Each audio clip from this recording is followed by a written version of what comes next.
jaz sem Mateja Gomboc, sem pisateljica, prevajalka, profesorica, pa tudi marsikatero drugo vlogo opravljam. Mama sem, žena, prijateljica, Slovenka. Sem Primorka, doma sem iz Ajdovščine, moja družina je iz Ajdovščine. Potem sem pa kot otrok odraščala tudi nekaj časa v Sovodnjah ob Soči, to je v zamejstvu. Potem sem pa z družino živela dolgo časa v Novi Gorici, zdaj pa že kar dobri 2 desetletji tu v Ljubljani. Imamo pa tudi eno hišo na Krasu, kjer je zelo lepo, zelo majhna vasica je to, hiša ni tako zelo majhna sicer, ampak imam svoj kotiček, v katerem zelo rada ustvarjam. Zelo rada tudi hodim po okoliških hribih in rada se izgubljam po stezicah in tam me najdejo zgodbe. Moram priznati, da najpogosteje ravno na teh sprehodih odkrivam nove zgodbe in potem tečem domov in sedem in jih zapišem. Pišem pa tudi v Ljubljani, moram priznati, da me prostor niti ne tako zelo zaznamuje. Pač pa me zaznamuje to, da sem Slovenka, oziroma to, da ustvarjam. Namreč tako čudovito je ustvarjanje v jeziku, v katerem so se mi porodile prve misli, ko sem bila majhen otrok in ko sem jih tudi zapisala. In sicer imam s sabo nalivno pero, s katerim sem v 1. razredu osnovne šole zapisala prve zgodbe. In tistih zgodb je bilo kar precej. A veste zakaj? Zato, ker sem imela tudi lastno založbo. Namreč knjigice so nastajale tako, da sem nekaj listkov zložila skupaj, jih porisala, torej narisala ilustracije, bila sem tudi lastni ilustrator in potem tudi izdala. Se pravi, pisateljica sem bila pri enih 6-7 letih, potem pa dosti časa ne. Potem sem dosti časa bila drugo. Bila sem dijakinja, študentka, profesorica, mama in je moralo počakati to pisateljevanje kar nekaj časa. Še prej sem pa zanimivo začela ustvarjati učbenike za slovenščino in v teh učbenikih, to je eden od, sem skušala povedati, koliko imam slovenski jezik rada, kako je slovenski jezik lep, koliko vsega nam omogoča in kako je tudi pravzaprav slovnica ni tako težka. In literatura se je pa začela pri meni tako, zelo, zelo veliko sem brala, vse skozi berem, ampak hkrati pa tudi ustvarjam. In začela sem, lahko rečem, s pisanjem za odrasle in prve zgodbe, kratke zgodbe sem pošiljala na literarne natečaje in če literarnih natečajev ne bi bilo, po moje ne bi nadaljevala.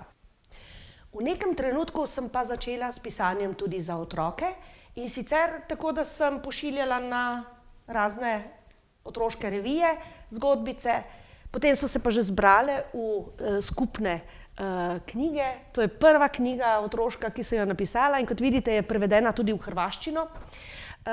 Potem so pa nastajale še naslednje knjige in če človek pogleda te knjige in se vpraša, katera je moja najljubša, ne moreš reči, ker to je, če pravimo, da so to naši otroci, je to enako, kakor če pogledam jaz kot mama svojim 3 hčerkam, tudi ne morem reči, da je kakšna od teh 3 moja najljubša, vse 3 so najljubše.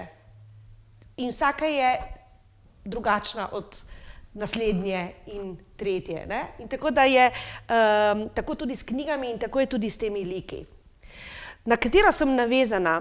Navezana sem na vsako, verjetno najbolj na zadnjo trenutno, čeprav so že v nastanku seveda tudi nove, in morda tudi na like, ki nastajajo zdaj.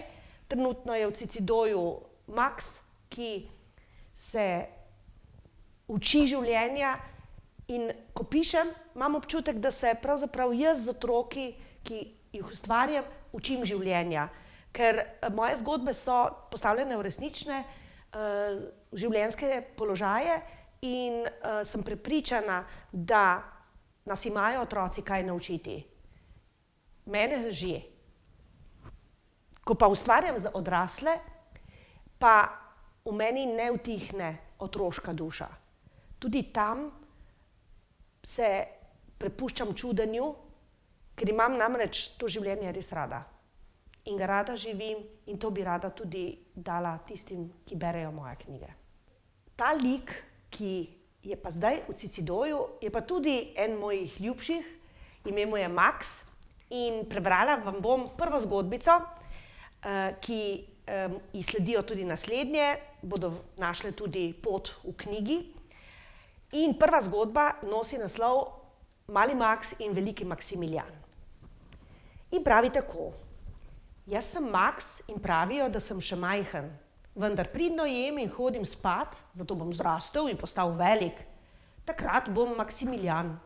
Igral bom boks, ker bom tako velik. Delal bom velike korake, da bom preskakoval po 4 stopnice hkrati. Tako bom velik, da bom jedel češnje, kar čez ograjo tete Ane.